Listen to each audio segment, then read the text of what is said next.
This is the third of our multi-part series about the first Christmas. In this video, we examine the Christmas story in the Gospel of Luke. So let's title this one, Is Dr. St. Luke's Christmas Story a Historical Malpractice? The Bible calls Luke the beloved physician. Luke's Gospel has given us some of the most beloved parts of the story of Jesus Christ's birth. Joseph, Mary, and the unborn baby Jesus undertake an arduous journey from Galilee to Bethlehem. But when they finally arrive, there is no room for them in the inn. Then they find temporary shelter in a stable, and Mary gives birth to Jesus and lays him in a manger. Angels announce the birth of Christ to shepherds, who then come to the manger and worship baby Jesus. Unfortunately, none of these parts of Luke's story can be historically verified, but this is not necessarily a problem. If we can verify the other parts of Luke's story about Jesus' birth, these parts become more credible.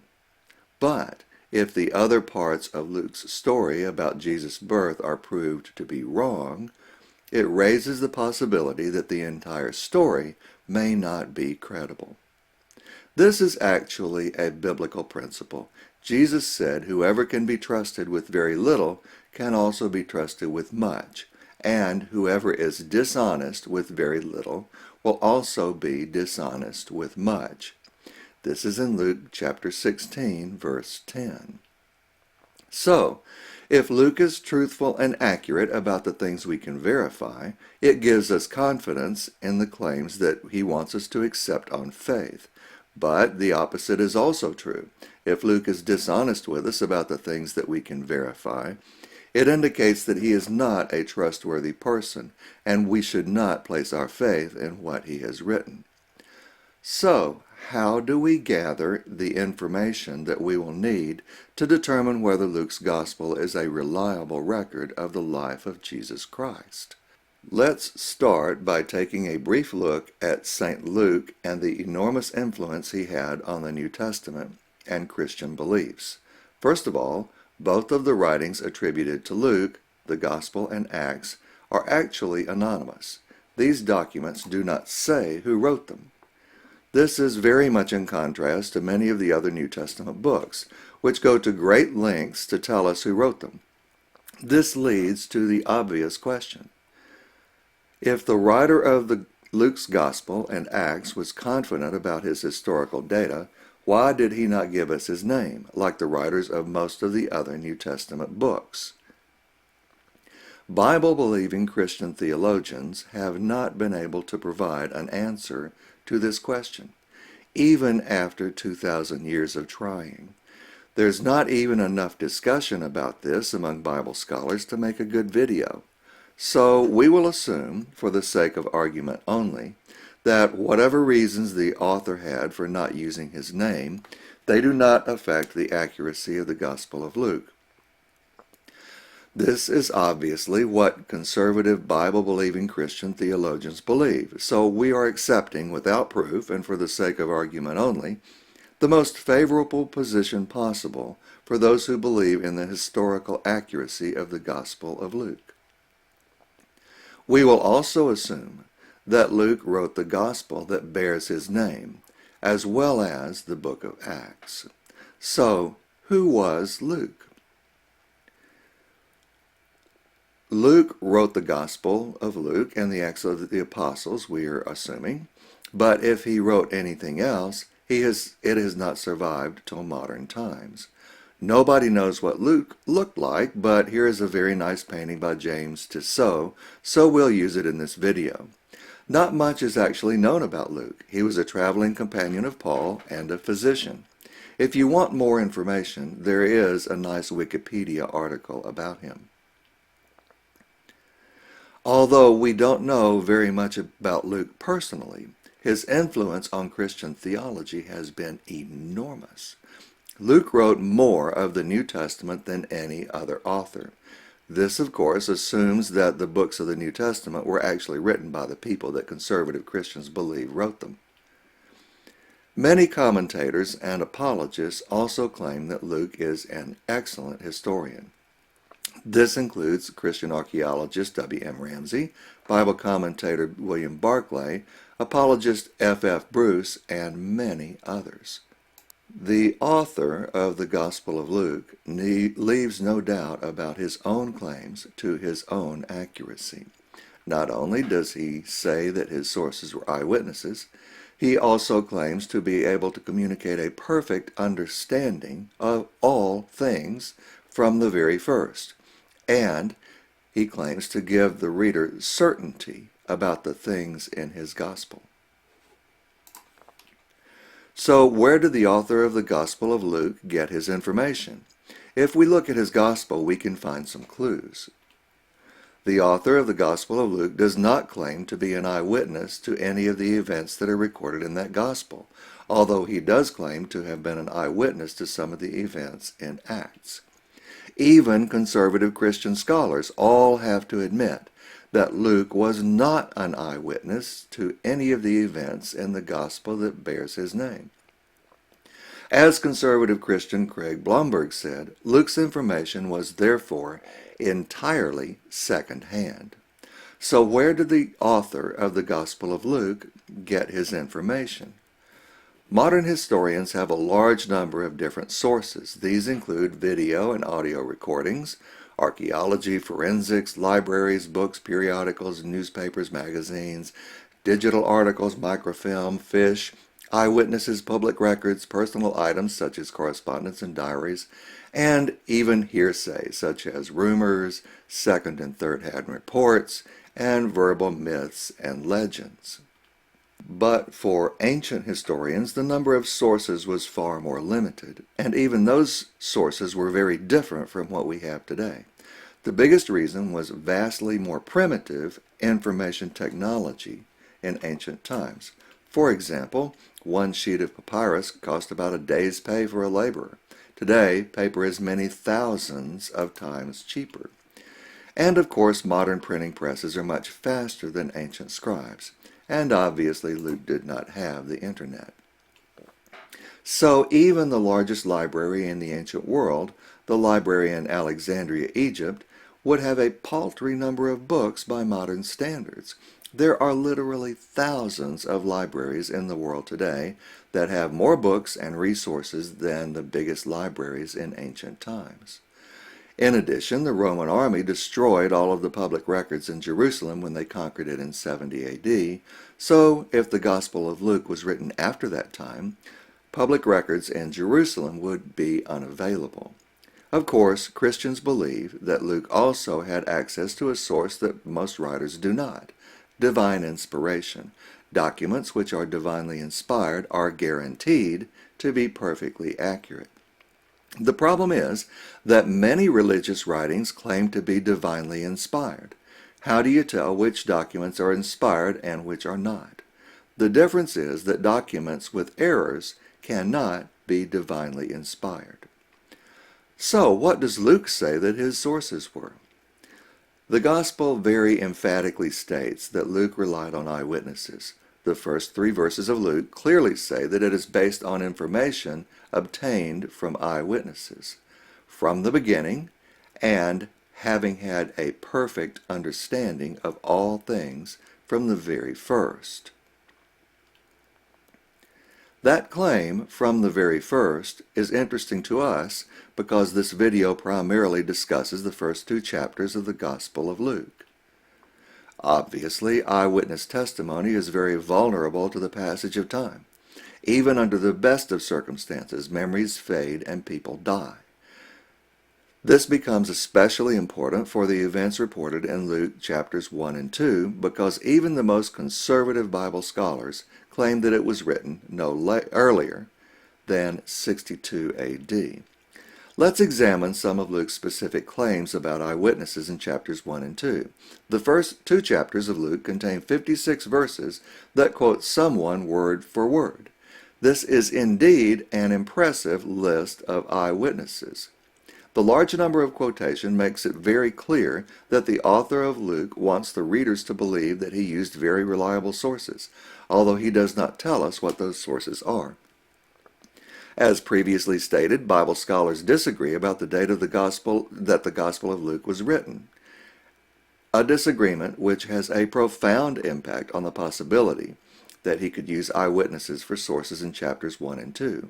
Although many liberal Bible scholars believe that Luke's Gospel was written 80 or even 100 years after Jesus' birth, most conservative Bible scholars still claim that the Gospel of Luke was written between 62 and 70 A.D., a time when there might have been a few eyewitnesses still living, although they would have been over 70 years old at the time and must have had a memory that was perfect enough to remember lengthy, exact quotes of things that they had heard over 6 decades earlier.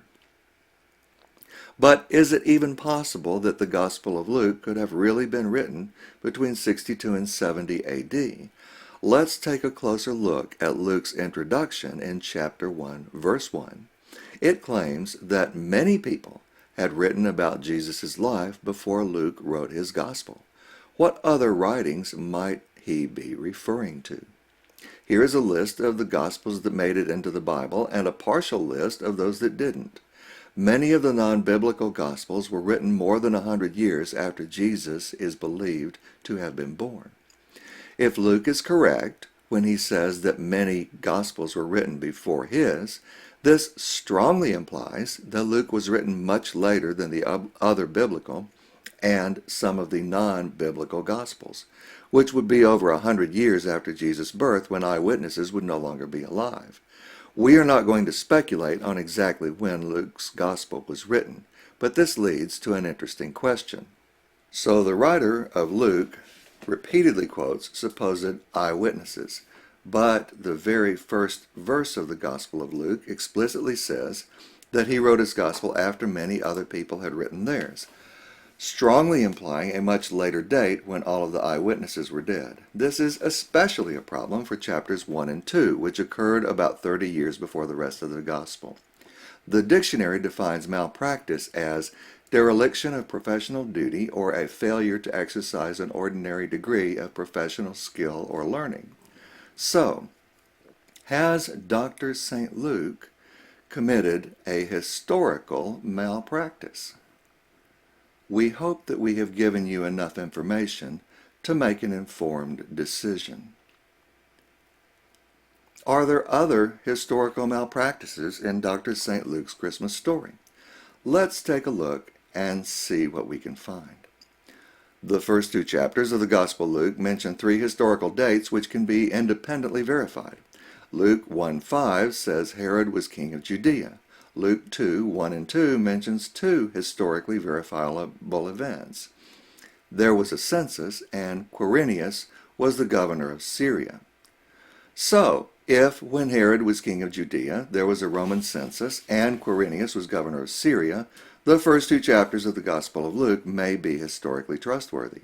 But if either or both of these are not true, the first 2 chapters of the Gospel of Luke are not trustworthy. Remember, whoever can be trusted with very little can also be trusted with much, and whoever is dishonest with very little will also be dishonest with much. Now let's move on to the Gospel of Luke. In order to understand the first few chapters of the Gospel of Luke, we need to learn some history and geography. Around the time that Christians believed that Jesus was born, Palestine was a client kingdom that was subservient to the Roman Empire. Client kingdoms, or vassal kingdoms, are separate kingdoms, each of which has its own king who was chosen by Rome. So long as the client kings did what Rome told them to, and kept their kingdoms from causing any trouble, the Romans pretty much let them do whatever they wanted to do. Herod the Great was king of this whole region until his death in 4 BC. When Herod died, Caesar divided his kingdom into 4 much smaller kingdoms, each with one of Herod's children, Salome, Archelaus, Antipas, or Philip, as the king or queen. Notice that Galilee and Jerusalem are now separate kingdoms, each with its own client king. Herod Antipas was king of Galilee, which included Nazareth, and his brother Herod Archelaus was king of Jerusalem and Judea, which included Bethlehem. These were now completely separate kingdoms, although they were both client states of the Roman Empire. So Nazareth, which is in Galilee, and Bethlehem, which was in Judea, had been in the same kingdom under Herod the Great, but were in different kingdoms after Herod died. By the way, Herod Archelaus is not mentioned in the Gospel of Luke. There is a good reason for this. Although Emperor Caesar Augustus had made Archelaus king of Judea and Samaria when Herod the Great died, Archelaus was not a good king. So Caesar removed him in 6 AD and made Jerusalem, Judea, and Samaria a military dictatorship administered by the governor of Syria. This is the same governor of Syria that was mentioned in Luke chapter 2. His name was Quirinius, and we'll talk about him in detail in a minute. As you can see, there were a lot of political and geographical changes in Palestine during the time that is reported in the Gospel of Luke. This is how it looked in 4 BC, before Herod the Great died. Here's how it looked between 4 BC, when Herod the Great died, and 6 AD, when Caesar removed Archelaus. Here's how it looked in 6 AD after Caesar fired Archelaus and made the governor of Syria in charge of Judea and Samaria. So why is this important? We will soon see that there are several reasons. First of all, it tells us the birth of Christ had to have happened on or before 4 BC, when Herod was king of Galilee and Judea. Otherwise, Nazareth and Bethlehem would have been in different kingdoms, and there would have been no reason for anyone in Nazareth to go to Bethlehem for a census. So the census was responsible for causing Jesus Christ to be born in Bethlehem instead of Nazareth. This fit with the popular belief that the Christ, the Messiah, would be born there. The Gospel of Matthew also says that the Old Testament prophesied that the Messiah would be born in Bethlehem. This only makes sense if it happened before Herod's death in 4 BC. So Luke is consistent here because he says that Jesus was born in the days of Herod, king of Judea. Luke is also consistent with the Gospel of Matthew chapters 1 and 2, which make many references to Herod the Great. But Luke provides 2 more historical references. Luke 2, 1 and 2 says, "There went out a decree from Caesar Augustus that all the world should be enrolled. This was the first enrollment made when Quirinius was governor of Syria." This gives us 3 historical points. 1. Herod the Great was king, 4 BC or before. 2. Quirinius was governor of Syria. And 3. The first census under Quirinius. Finding at least the year of Christ's birth should be really, really easy with these 3 points to go by. So let's start with Quirinius. When was Quirinius the governor of Syria? The historical record for this is very clear. Flavius Josephus, a Jewish Roman historian, says that Quirinius became governor of Syria at about the same time that Caesar removed Herod's son, Archelaus, from being the ruler over Judea. Archelaus' former dominions were placed under the control of the Roman governor of Syria. Since Quirinius was the new governor of Syria, it was his job to dispose of Archelaus' money, presumably on terms that were favorable to the Roman Empire. Josephus actually says this twice. Josephus also says that Quirinius consolidated Rome's power over what had formerly been a satellite kingdom by removing the high priest named Joazar, who had been chosen by the Jewish people, and installing a man named Ananus. This creates a very significant problem for people who want to believe in the historical accuracy of the Gospel of Luke, because Herod the Great had been dead for more than 9 years by the time Quirinius became governor of Syria. Furthermore, a census under Quirinius only included Archelaus' former kingdom. It did not include the kingdom of Herod Antipas, where Nazareth and Galilee were located.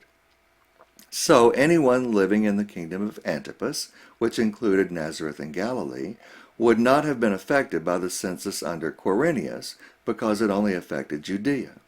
Even if there was a census that affected both Galilee and Judea, everyone living in Galilee would have been counted in Galilee, not Judea, because Galilee was literally a separate nation with its own separate king.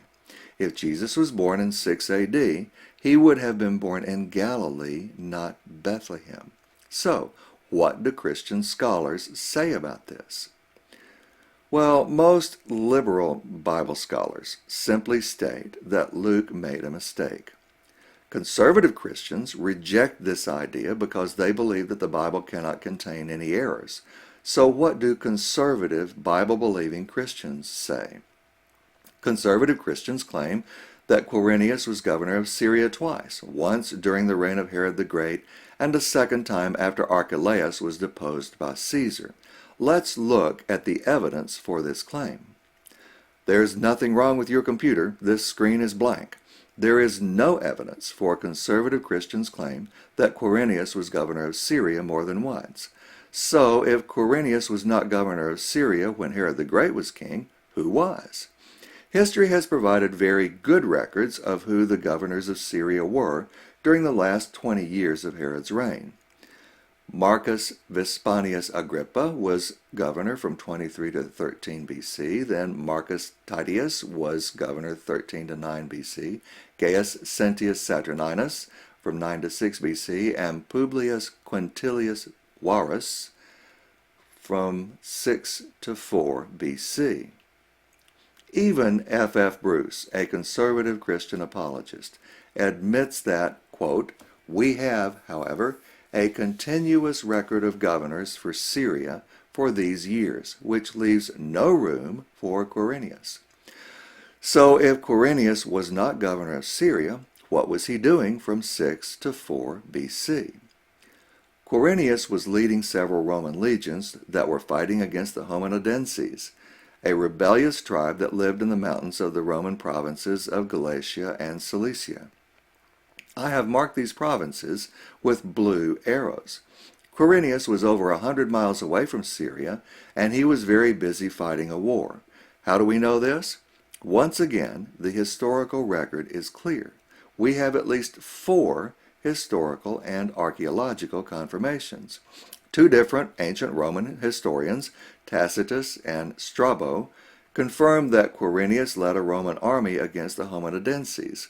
There are 2 more historical confirmations of this. These 2 are, in fact, literally written in stone.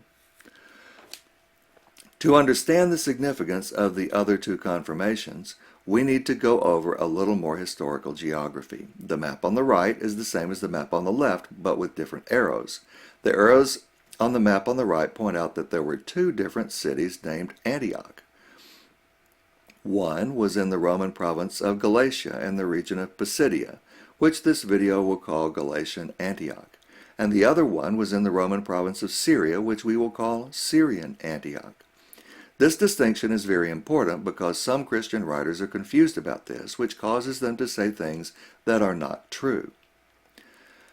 2 stones were found in 1912 in Galatian Antioch that name Quirinius specifically. These stones have been dated to 6 to 1 BC. I am not a Latin expert, but I did find a translation of these inscriptions. I've added emphasis in yellow, which is not in the originals, to help viewers see Quirinius' name, but I did not change any of the words. So we see that Quirinius was very busy in or near Galatian Antioch during the last years of Herod the Great's reign. He could not have been governor of Syria during that time. What do the Bible's defenders say about this? Most Christian writers, even Christian apologists, never mention actual evidence when they are discussing Quirinius. Here is one example. Henry Morris was one of the most highly respected Christian apologists of the 20th century. He was a leader in the scientific creationism movement, and he authored or co-authored over 20 books. Morris's response is typical of what many Christian apologists say, if they mention Quirinius at all.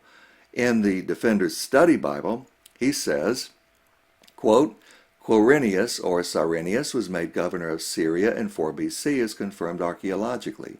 The province of Syria included Judea as a political subdivision. It has also been shown that there was a taxing about this time. Historical studies by William Ramsay and others have shown that all of Luke's references to names, places, and events are quite reliable. Dr. Morris has obviously not done his homework. Let's take a close look at this statement. This statement contains 4 claims, all of which are demonstrably false. We have already seen that we have 5 different historical and archaeological sources that independently confirm that Quirinius was not governor of Syria in 4 BC. Josephus, Tacitus, Strabo, and 2 stone tablets. Morris claims that the province of Syria included Judea as a political subdivision, but we've already seen that that did not happen until at least 9 years after Herod the Great died. Morris then says, quote, "It has also been shown that there was a taxing about this time. This statement is wrong twice. The King James Bible says that Caesar decreed a tax. Most modern translations say that it was a census or something similar. Who is right? The Greek word is apographo, which literally means right before. That is, write down someone's name. It does not mean tax. Herod, Archelaus, Antipas, and the Roman Empire constantly collected taxes. Taxes were not unusual, but censuses were unusual, so historians could use them to establish dates. So Morris relied on an incorrect translation when he made this statement. It was a census, not a taxing. Also, as we shall see in a few minutes, there was no census during Herod the Great's reign, so he was wrong about that too. Morris's 4th statement is, quote, "Historical studies by William Ramsay and others have shown that all of Luke's references to names, places, and events are quite reliable." Morris does not provide any references, so it is unclear what his historical studies he is referring to. It may be that he is referring to a publication by William Mitchell Ramsay, who died over 70 years ago. It is called The Bearing of Recent Discovery on the Trustworthiness of the New Testament, and it was published in 1915. This book claims that the 2 tablets, which we have already discussed, prove that Quirinius was governor of Syria in 4 BC. But we have already seen that they prove the exact opposite. Quirinius was not governor of Syria during this time. It is very disappointing that Morris provides no references which might enable the reader to evaluate the evidence for his statements. Morris published his Defender's Study Bible in 1995 when it was much more difficult to find references than it is today. And who are these supposedly others that Morris refers to? Apparently, Morris wants us to believe that there are a large number of other scholars who agree with him, but he gives us no idea of who these scholars might be. Apparently, Dr. Morris expects everyone to accept his claims on faith alone.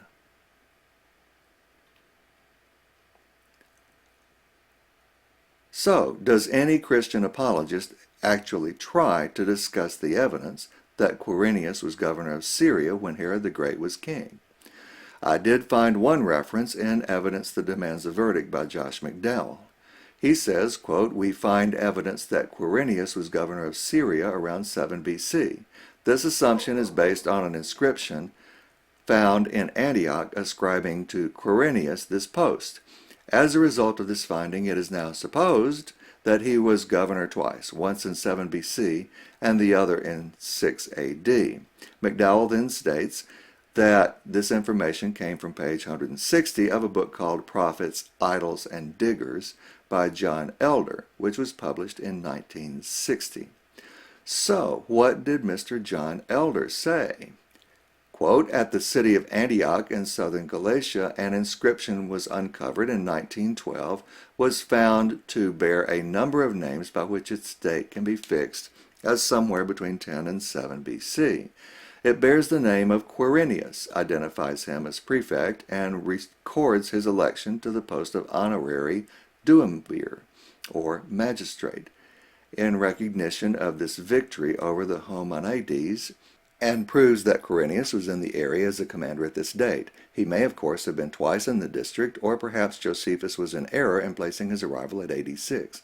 Whatever the case, Quirinius was at Antioch early enough to have been governor at the time of a census when Jesus was born. Astute viewers will notice that Mr. Elder has a problem. Elder was a Presbyterian missionary who physically lived in the Middle East for 42 years. Does he really expect us to believe that he did not know the difference between Galatian Antioch and Syrian Antioch? This is the source of the claim and evidence that demands a verdict that Quirinius was governor of Syria around 7 BC. McDowell simply accepted Elder's claims by faith, apparently without checking to see whether Elder was actually correct. The bottom line is, McDowell and Elder claim that these inscriptions prove that Quirinius was in Syria, when in fact they indicate exactly the opposite.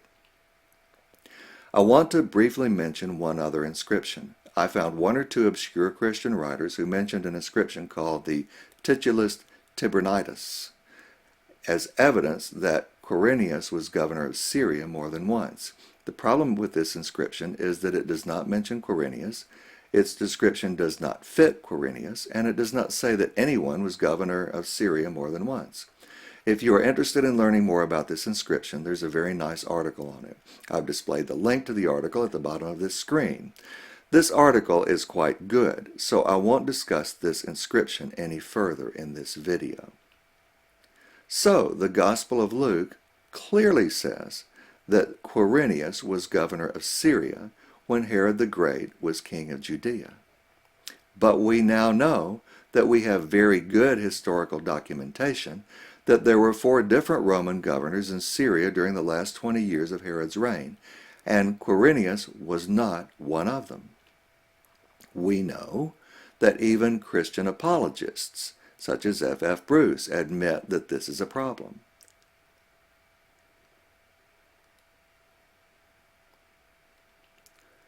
We know that 2 different ancient historians say that Quirinius was fighting a war over 100 miles away from Syria during the final few years of Herod's reign.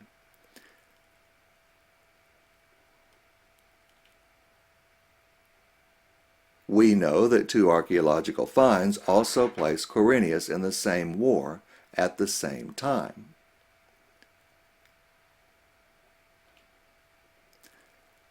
And we know that some of the few Christian apologists who try to defend Luke on this not only fail to do so, they cannot even get their facts right about the geography of Syria, Asia Minor, and Judea in New Testament times.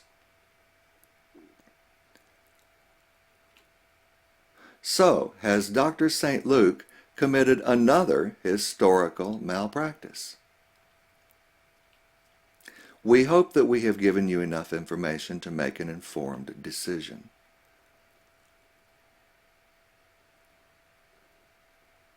Now let's move on to Luke's 3rd historical claim, the census. Let's just briefly review why Luke's census is important. It is important because Jesus was from Nazareth, which was in Galilee. But many Jews believed that the Messiah, the Christ, would be born in Bethlehem. This is a Google map of the modern route between Nazareth and Bethlehem. It is about 70 miles straight line as the crow flies, but much farther by land as indicated by the blue line, which is currently Israeli Highway number 60. This trip is actually more difficult than it looks on the map because the terrain is quite mountainous. So, if Joseph and Mary lived in Galilee, why would they make a trip to Bethlehem? Remember, Mary was very, very pregnant, about to deliver Jesus, so such a trip in a wagon or on the back of a donkey or mule would have taken several days and been very dangerous for her and her unborn baby.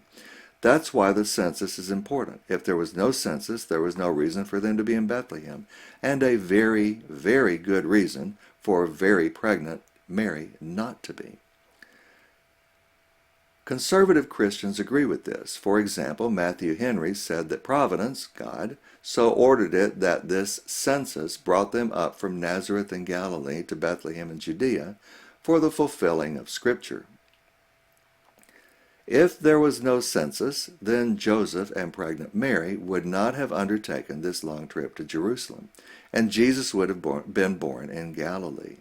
Luke's entire Christmas story collapses if Jesus was not born in Bethlehem, and there was no reason for Jesus to be born in Bethlehem if there was no census. So let's take a close look at Luke's description of the census. Luke chapter 2 verse 1 says, quote, "There went out a decree from Caesar Augustus that all the world," that is presumably the Roman world, "should be enrolled."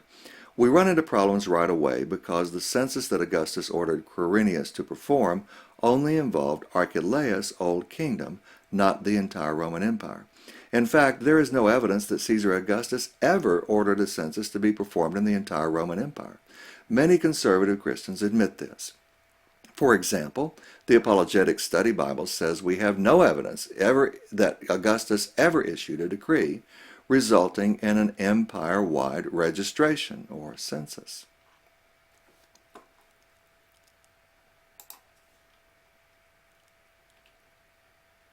Christian apologists Norman Geisler and Thomas Howe admit, quote, "Luke refers to a worldwide census under Caesar Augustus when Quirinius was governor of Syria. However, according to the annals of ancient history, no such census took place." The Broadman Bible Commentary, published by the Southern Baptist Convention, one of the world's most conservative Christian denominations, says, quote, "There is no evidence outside this gospel to connect Augustus with a census of the empire.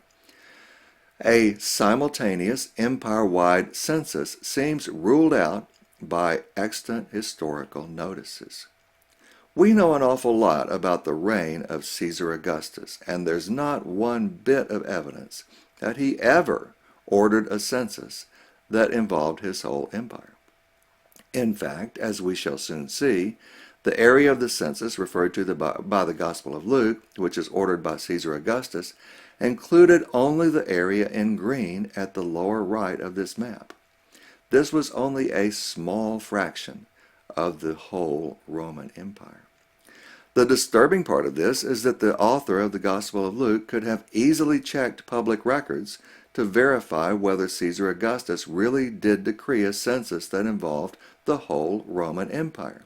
These records would have been available in any major Roman city because the census would have involved the whole empire. But Luke either did not do so, or he is deliberately deceiving the reader. This is the same Luke who promised us a perfect understanding based on eyewitnesses from the beginning. Remember what Jesus said. Whoever can be trusted with very little can also be trusted with much, and whoever is dishonest with very little will also be dishonest with much. So has Dr. St. Luke committed yet another historical malpractice? We hope we've given you enough information to make a well-informed decision. Let's move on to another of Luke's claims. Was there a census while Quirinius was governor of Syria? We have very good historical evidence that Quirinius conducted a census shortly after his arrival in 6th AD. For example, Josephus very clearly reports that Quirinius did perform a census. So why did Quirinius need to conduct a census? Remember, the Romans were taking direct control of Judea and Samaria. These had formerly been in the kingdom of Archelaus. So the Romans literally did not know what Archelaus had. So long as Archelaus paid tribute to Rome and didn't cause any trouble, Rome didn't care what he had. If Rome got its money from Archelaus, and Archelaus' kingdom did not have any problems that forced Rome to send its legions in there, that's all that Rome cared about. But now Judea and Samaria were under direct control of the Roman Empire. So the Roman bureaucracy needed to know the details about what they were going to have to administer.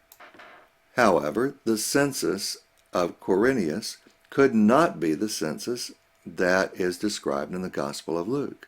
Remember, a census was the reason why Joseph and very pregnant Mary had to make the difficult and medically dangerous journey from Nazareth, which was in Galilee, to Bethlehem, which was in Judea, just south of Jerusalem.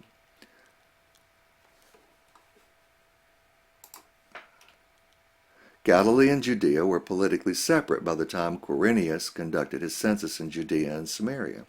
In fact, Galilee was a separate kingdom. So even if there was a census that affected Galilee and Judea at the same time, and there's no evidence for a census in Galilee under Herod Antipas, and there are very good reasons why Antipas would never have dared conduct a census, for reasons that we will soon explain.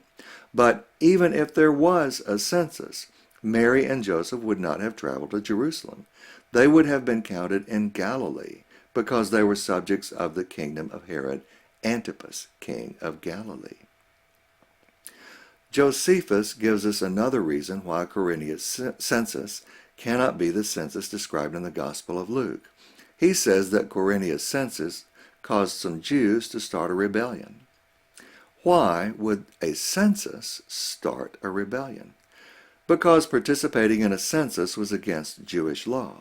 Jews based this belief on many different passages in the Old Testament in which God himself said that the children of Israel could not be numbered. The Old Testament even provided a terrifying story of what would happen to Jews who violated this law. The book of Chronicles says that Satan caused King David to number the people of Israel, which caused God to send the angel of death against Israel, killing 70,000 men. Jewish priests had figured out a way to use this belief to make large amounts of money. They based this on various passages in Exodus and Numbers, which contain many different counts of Israelites. Every adult male had to pay a tax of a half shekel. And then the priest counted the half shekels and conveniently kept the half shekels for the Lord's work. Each half shekel was 1 or 2 days' wages for a laborer, so it was a significant amount of money for the average Jew. In other words, give the priest 1 or 2 days' pay or God will kill you. This is a pretty slick scam if you ask me. By comparison, the greediest television evangelist in the world today is a small-time operator. Nevertheless, this was the belief of Jews in Palestine around the time of the 1st century. This became the temple tax that is mentioned in Matthew chapter 17. So the Jewish priests had a powerful financial incentive to promote the belief that any census was against Jewish law. They could use the Bible to threaten terrible consequences if this belief was ignored, and they had been doing this for hundreds of years. That's why Quirinius' census caused a Jewish rebellion. So if we just look at Luke chapter 2, verse 2 all by itself, Luke looks pretty good. We have good historical documentation, not only that Quirinius conducted a census in Judea, but also the consequences of that census, that it led to a rebellion, which would be expected since it violated a Jewish law in a way that the Bible said would surely bring a great plague from God. But Luke has more problems when we remember that Luke 1:5 says that all of this is supposed to have happened when Herod the Great was king. We've already shown that Quirinius could not have been governor of Syria when Herod was king of Judea, so it sure does look like Luke was wrong. But some Christian apologists, when they encounter this problem, bring up another alternative. The details vary, but in general, they say that there really was a census in Herod the Great's kingdom while he was alive. So is that even possible? Let's take a look at the evidence for this claim. There is nothing wrong with your computer. There is simply no evidence to support Luke's claim that there was a census in Herod the Great's kingdom while he was alive. And there are many very good reasons not to believe Luke's claim. These reasons are, first of all, no ancient non-Christian historian reports a census in Herod the Great's kingdom during his reign. Josephus discusses the reign of Herod the Great in extreme detail in 2 different books. None of his discussion mention a census while Herod was king. However, Josephus does mention a census that took place under the direction of our old friend Quirinius. Some conservative Christians will even admit that there is no historical record of a census under Herod. For example, conservative Christian apologists Kenneth Boa and William Proctor say, quote, "There is a recorded census under him, Quirinius, in AD 6, and none before the death of Herod."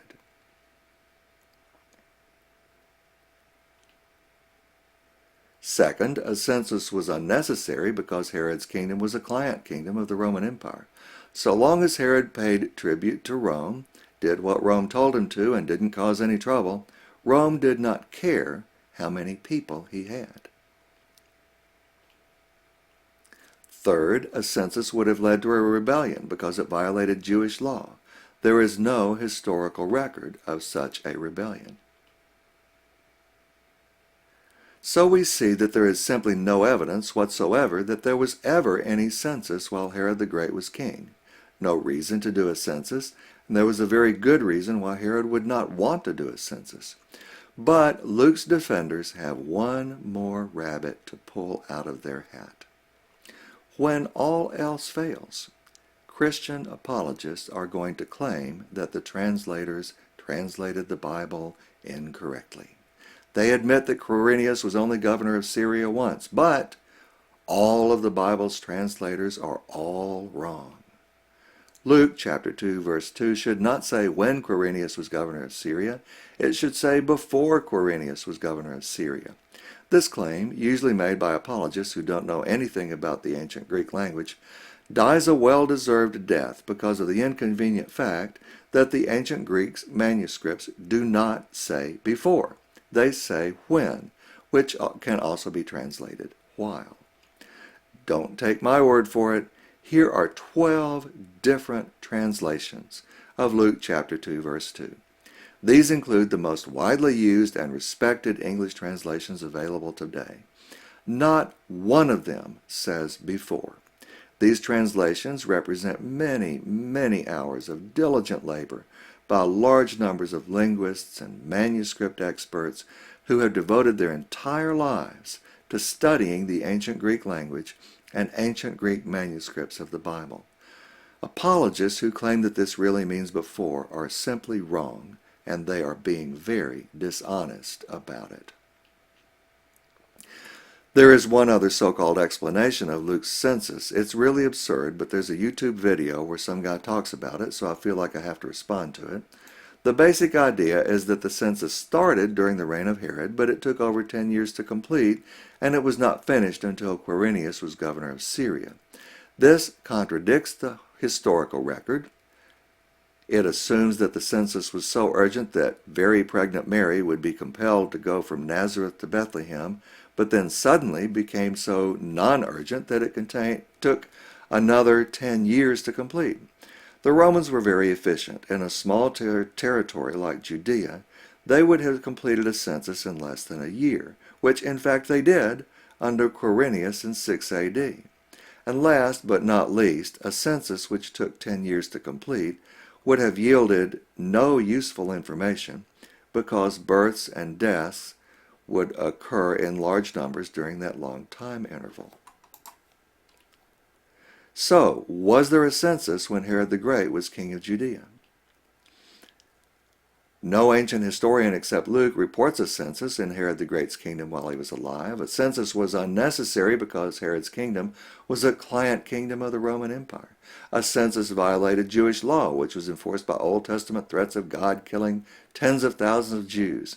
Because it violated Jewish law, the threat of retribution from God, a census would have led to a rebellion, and there's no record of such a rebellion. And last, apologists' effort to explain this mistranslation all fail completely. So, has Dr. St. Luke committed another historical malpractice?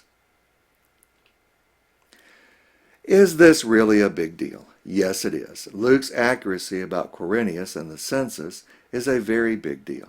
If the author of the Gospel of Luke was wrong, it disproves his own claims about certainty and having a perfect understanding. It calls into question whether he actually used eyewitness sources. How could eyewitnesses be reliable enough to remember lengthy, detailed, word-for-word quotations from 4 different people and even 3 angels, but those same sources be so forgetful that they caused Luke to make 3 huge historical blunders? Did the author of Luke actually have quotes from eyewitnesses, or did he just make them up? Lastly, and most importantly, there was no reason for Joseph and Mary to make a long trip to Jerusalem, putting Mary's unborn child and her own health at serious risk, unless there was a census. If there was no census, it casts doubt on the Gospel's entire story about Jesus' birth. So why does Luke's Gospel even need a census? It's not surprising to find out that conservative and liberal Bible scholars disagree about the answer. Conservative scholars believe that God caused Emperor Augustus to order the census as a way of getting Joseph and Mary to Bethlehem so Jesus could be born there, fulfilling Old Testament prophecies. Many liberal Bible scholars believe that the census was a literary fiction, a tool that the author of Luke used to explain why Jesus, a resident of Nazareth, would have been born over 70 miles away in Bethlehem.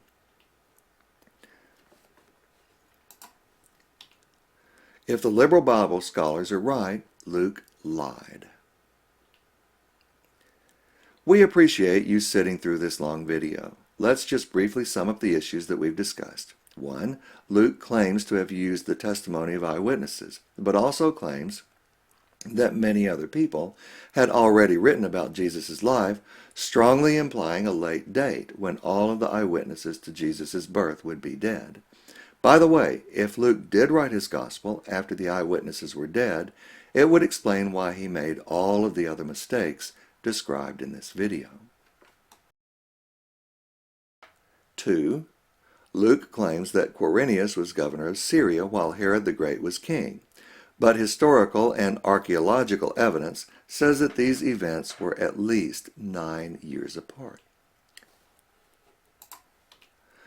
3rd, Luke claims that Caesar Augustus decreed that the census would be performed for the whole world, that is, the whole Roman Empire, while Quirinius was governor of Syria. But the census that Caesar commanded Quirinius to perform only included Judea, and there is no evidence that Augustus ever ordered a census that would have counted the whole empire at the same time. 4th, Luke claims that a census was performed in Judea while Herod the Great was king, but there is no historical evidence for this, and there are very good reasons why no census would have been performed. So, does Dr. St. Luke's Christmas story contain 0, 1, 2, 3, or 4 historical malpractices? We hope that we have provided enough information for you to make an informed decision. Thank you for watching our video. For more interesting videos and more interesting information about the Bible and Christianity, please visit our website, freethinkersbooks.com. If you liked our video, please click the YouTube like icon, subscribe to our YouTube channel, and share our video with your friends. Thanks again.